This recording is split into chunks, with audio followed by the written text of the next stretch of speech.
Brak, piar. Semua benda jatuh dari atas meja. Leo mengamuk ketika Ares tiba-tiba membatalkan janjinya bertemu dengannya. Dasar brengsek, bagaimana bisa dia tiba-tiba membatalkannya? Jangan bilang ini ada hubungannya dengan anak itu. Maki Leo, dia malah menuduh Kenzo dalam masalah ini. Kita harus bagaimana tuan? Tanya asisten Leo. Kenapa kau malah bertanya padaku, hah? Harusnya kau bisa membujuk mereka untuk tidak membatalkan janjinya. Dasar tidak becus. Leo selalu melimpahkan tanggung jawabnya kepada bawahannya. Padahal dia sendiri yang salah karena tidak pernah bisa meyakinkan kliennya. Asisten Leo mengepalkan tangannya karena marah. Dia selama ini sudah berusaha semaksimal mungkin, tapi Leo tidak pernah menghargai usahanya. Dia malah menyalahkannya. Ceklek, pintu ruangan Leo terbuka. Aldo kaget melihat ruangan putranya yang berantakan. Ada apa ini? Tanya Aldo membuat atensi keduanya teralihkan. Mereka menoleh ke arah sumber suara. Maaf, saya permisi, pamit asisten Leo. Dia tidak ingin terlibat percakapan antara bapak dan anak itu. Leo masih diam tak kunjung menjawab pertanyaan sang ayah. Jawab Leo, apa yang kau lakukan sampai membuat ruanganmu berantakan seperti ini, ha? Tanya Aldo dengan geram. Kenapa kau masih di sini? Bukankah hari ini perusahaan Ares mengajakmu bertemu? Tanya Aldo memicingkan matanya. Ares membatalkan pertemuannya, Pak, jawab Leo dengan lirih. Aldo tersenyum miring. Dari awal pria itu juga sudah yakin kalau perusahaan itu tidak akan mau bekerja sama dengannya. Apa alasan mereka membatalkannya? Tanya Aldo ingin tahu. Mereka bilang tidak tertarik dengan proposal kerjasama yang kita ajukan, jawab Leo. Apa yang kau katakan dalam proposal itu? Berapa keuntungan yang kau tawarkan kepadanya? Tanya Aldo dengan detail. Aku memintanya untuk menjadi investor di perusahaan ini dan aku menawarkan 40% keuntungan padanya, jawab Leo. Brak! Tiba-tiba Aldo menggebrak meja. Leo yang baru saja selesai bicara terlonjak kaget. Bodoh, dasar bodoh. Pantas saja tidak ada perusahaan yang mau bekerja sama dengan perusahaan kita. Kau membuat proposal saja tidak becus. Keuntungan yang kau tawarkan sangat tidak masuk akal. Tapi Pak, dia sahabat Kenzo. Harusnya berapapun keuntungan yang aku tawarkan, dia mau menerimanya, sela Leo. Bisnis tetaplah bisnis, jangan kau sangkut pautkan masalah bisnis dengan masalah pribadi, saut Aldo. Aku yakin Kenzo ada di balik pembatalan pertemuan ini. Bukannya introspeksi diri, Leo justru menyalahkan adiknya itu. Padahal Kenzo sendiri tidak tahu apa-apa tentang masalah ini. Aldo menghela nafas kasar. Berhenti menyalahkan adikmu, Leo. Harusnya kau sadar diri, bukan malah menyalahkannya. Kalau kau masih belum bisa mencari jalan keluarnya, maka lebih baik kau keluar dari perusahaan ini. Leo menatap papanya tidak percaya. Apa? Kau tidak terima? Kalau kau tidak terima, kau bisa pergi sekarang juga, ucap Aldo. Papa serius? Tanya Leo memastikan. Ia berharap papanya tidak benar-benar mengatakannya. Iya, Papa akan meminta Kenzo untuk menggantikanmu, tegas Aldo. Tidak bisa gitu dong, Pa. Aku sudah susah payah memajukan perusahaan ini. Tapi Papa malah mengusirku dan menggantikannya dengan anak bodoh itu. Protes Leo tidak terima dengan keputusan papanya. Hahaha, apa yang kau katakan? Maju katamu. Apa aku tidak salah dengar? Apa aku tidak salah dengar? Hah? Sentak Aldo. Aldo menghentikan ucapannya sebentar untuk mengambil nafas terlebih dahulu. Perusahaan ini tidak maju melainkan bangkrut. Kau harus mengakui itu, Leo, lanjutnya. Leo menunduk sambil mengepalkan kedua lengannya. Kemasi barang-barangmu dari ruanganmu ini sekarang juga. Besok aku akan meminta Kenzo untuk menggantikanmu, ucap Aldo setelah itu keluar dari ruangan putranya. Brak, piar, brengsek, sialan kau Kenzo. Aku tidak akan membiarkanmu menempati posisiku. Kau harus selalu berada di bawahku. Begitulah Aldo, Sikapnya yang selalu berat sebelah membuat kedua putranya saling berselisih. Dia selalu memuji apa yang menurut dia tuh menguntungkan. Setelah tidak berguna, maka dia akan membuangnya begitu saja. Di negara nan jauh di sana, seorang wanita sedang duduk sendirian sambil termenung di halaman rumahnya. Wanita itu yang tak lain adalah Melody. Tak lama Gio datang menemui putrinya. "Sayang, kamu sedang apa?" tanya Gio, ayah Melody. Melody menoleh dan tersenyum. "Tidak sedang apa-apa, Pah. Duduklah, Pah," saut Melody sambil menggeser tubuhnya dan membiarkan sang papa untuk duduk di sebelahnya. Gio pun mendudukkan tubuhnya di sebelah putrinya. Melody menggelengkan kepalanya. Dia sudah merasa nyaman tinggal di Jerman, sebab di negara tersebut tidak akan bertemu dengan orang-orang yang pernah ia sakiti dulu, terutama Ares. Dia sudah tidak punya lagi keberanian di depan Ares. Terkesan pengecut memang, tapi biarlah. Melody lebih nyaman seperti ini. Dengan begitu dia bisa melupakan sedikit kejadian waktu itu. "Tidak, Pak, Melody senang tinggal di sini," jawab Melody. "Baguslah, lalu apa yang akan kamu lakukan di sini?" tanya Gio. "Maksud Papa?" tanya Melody tidak mengerti. "Kamu tidak mungkin selamanya akan berdiam diri di rumah terus kan sayang? Kamu sudah harus memikirkan hal apa yang akan kamu lakukan di sini agar kamu tidak merasa bosan. Kamu bisa melanjutkan kuliahmu atau bekerja di perusahaan Papa. Papa sudah tua sayang, sudah saatnya kamu menggantikan Papa di perusahaan," ucap Gio. "Nanti akan Melody pikirkan, Pak," jawab Melody. Gio menghela nafas pelan. Dari dulu putrinya selalu saja menolak bekerja di perusahaannya. Tapi tak apa, kali ini putrinya mau memikirkannya. Kondisi putrinya juga belum pulih sepenuhnya. "Ayo masuk, udara dingin tak baik untuk tubuhmu," ucap Gio. Melody dan Gio pun berjalan beriringan masuk ke dalam rumahnya. Sampai di rumah, Leo mencari keberadaan Kenzo dan langsung memukulinya. "Brengsek, kau sengaja kan menyuruh Ares untuk membatalkan pertemuannya denganku?" tuduh Leo.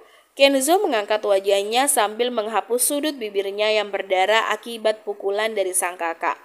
"Kau ini bicara apa? Aku tidak mengerti," tanya Kenzo. Dirinya juga belum tahu kalau Ares membatalkan pertemuannya dengan sang kakak. "Jangan berlagak bodoh kamu," sentak Leo. "Yang bodoh itu aku atau kau? Kau sendiri yang gagal, lalu kenapa kau malah menyalahkanku? Bahkan aku berhubungan dengan Ares pun tidak," sinis Kenzo.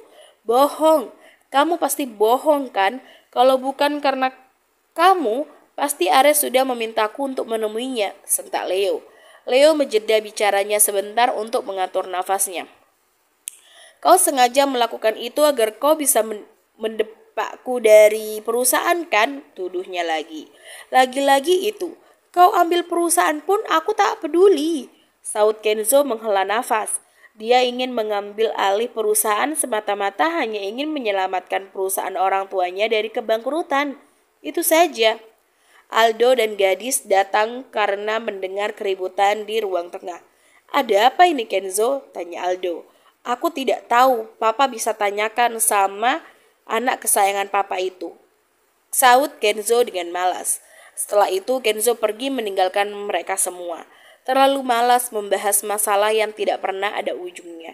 Tanpa menyapa keluarganya, Kenzo langsung saja duduk di kursi kosong yang tersedia di ruang makan. Suasana makan malam kali ini nampak hening. Tak ada satupun orang yang bersuara. Sejak Kenzo datang, Leo selalu menatapnya dengan tajam.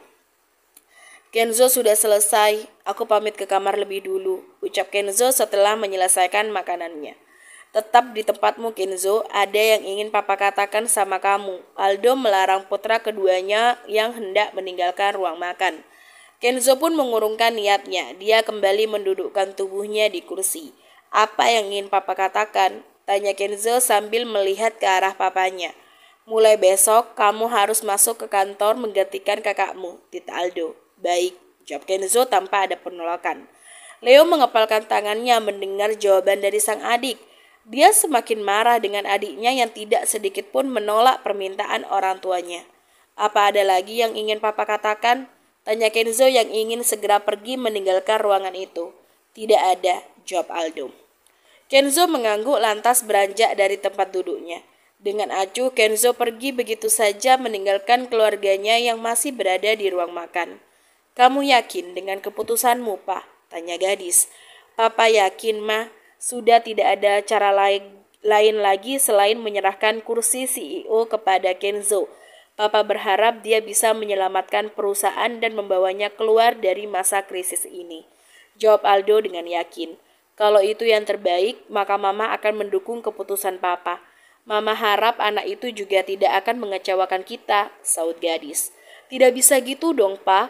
Papa tidak bisa memutuskan keputusan ini secara sepihak. Papa sudah janji memberikan waktu selama 1 minggu untuk membuktikannya. Tapi sekarang apa? Belum ada 1 minggu Papa sudah meminta Kenzo untuk menggantikan posisiku. Seru Leo tidak terima. Aldo tidak langsung menjawab. Dia mengambil nafas dalam-dalam lalu menghembuskannya. Anak sulungnya terlalu berambisi untuk menguasai perusahaannya, sehingga dia tidak terima ketika ada orang lain yang menggantikan dirinya, termasuk adiknya. Papa tidak bisa membiarkan masalah perusahaan terus berlarut-larut, Leo. Jika Papa biarkan, yang ada perusahaan akan benar-benar bangkrut. Kita tak bisa biarkan semua itu terjadi, atau kita akan berakhir menjadi gelandangan. Leo pun terdiam, tak lagi bisa berkata-kata. Baiklah, kalau itu sudah menjadi keputusan Papa, Leo akan memberikan kursi jabatan itu kepada Kenzo. Putus Leo. Setelah sedikit berpikir, lebih baik dia kehilangan jabatannya daripada dia kehilangan kemewahannya. Aldo tersenyum lalu menepuk bahu putranya yang ada di sampingnya. Tak usah berkecil hati, kamu masih bisa mengisi jabatan lain yang masih kosong, ucap Aldo. Leo mengangguk kecil. Setelah itu mereka beranjak dari ruang makan dan menuju ke kamarnya masing-masing. Kemarilah, pinta Nadine sambil merentangkan tangannya. Ares menghampiri istrinya yang sedang duduk di atas tempat tidur. Dia merangkak naik ke atas ranjang dan memeluk istrinya. Kenapa? Tanya Ares sambil merebahkan kepalanya di kedua paha istrinya. Tidak apa-apa, dedek bayinya kangen, jawab Nadine. Dedek bayinya atau maminya, goda Ares sambil menaik turunkan alisnya. Bukan aku, kekeh Nadine sambil memalingkan wajahnya. Ares terkekeh melihat sikap malu-malu Nadine. Ares tahu istrinya itu hanya beralasan saja. Yang sebenarnya kangen itu bukan calon buah hatinya, melainkan istrinya sendiri. Kita sudah menjadi suami istri, tapi kenapa kamu masih malu-malu sayang? Gemas Ares sambil menarik hidung mancung istrinya. Ares melepaskan tangannya dari hidung istrinya, lalu dia merubah posisi tidurnya menjadi miring menghadap ke perut istrinya. Dan diusapnya perut istrinya dengan lembut. Bagaimana hari ini dengan dedek bayinya sayang? Apa dia menyusahkanmu tidak? Tanya Ares. Tidak sayang, dia pintar kok, jawab Nadine. Syukurlah kalau dia tidak merepotkanmu. Ares merasa lega karena di saat dirinya tidak ada, anaknya itu tidak menyulitkan istrinya. Tapi Hani, ucap Nadine ragu. Ada apa sayang? Apa ada yang kamu inginkan? Tanya Ares seolah tahu kalau istrinya sedang menginginkan sesuatu. Nadine mengangguk. Katakan apa yang kau inginkan, pinta Ares. Aku ingin makan bubur ayam, Hani, ucap Nadine. Ares menghela nafas pelan. Dia sudah tahu kalau anaknya akan mengerjainya lagi. Anakmu meresahkan sayang. Masih di kandungan saja sudah berani mengerjaiku. Dutu Ares sambil mengubah posisinya menjadi duduk. Anakku ini berasal dari bibitmu jika kau lupa, Hani. Saut Nadine tak mau kalah. Tapi di mana jam segini masih ada tukang bubur yang buka sayang? Bisakah keinginanmu itu diganti saja yang lebih mudah agar aku tak kesulitan mencarinya? Keluh Ares dengan tampang dibuat semelas mungkin, tapi sepertinya tidak ngaruh. Istrinya tetap menginginkan bubur itu. Waktu menunjukkan pukul 9 malam. Biasanya jam segitu sudah jarang ada tukang bubur yang masih berjualan. Tapi kamu yang menawarinya, Hani. Lalu kenapa kamu sekarang malah protes? Aku cuma ingin bubur ayam, bukan yang lain, kekeh Nadine. Baiklah, aku akan mencarinya. Sebelumnya, Ares sudah diberitahu oleh ibunya. Dia harus menuruti semua keinginannya. Keinginan Nadine atau anaknya itu akan ileran. Makanya saat ini dia tidak bisa menolak permintaan istrinya. Kau mau kemana malam-malam begini, Res? Tanya Nevan. Cari bubur ayam, jawab Ares. Buat apa? Tanya Nevan. Cucumu mengerjaiku, ayah. Dia memintaku untuk membelikan bubur ayam sekarang, saut Ares dengan sebal. Hahaha. Nevan tertawa lepas menertawakan putranya. Cucu ayah memang pintar, puji Nevan. Ares merotasi bola matanya dengan malas. Sana carikan bubur ayamnya sampai dapat. Jangan sampai nanti cucu ayah ileran. Ayah tidak mau itu, desak Nevan. Ares melihat ke arah ibunya dengan tatapan mengiba. Dia seolah sedang minta tolong kepada ibunya. Maaf sayang, ibu tidak bisa membantumu, ucap Anika.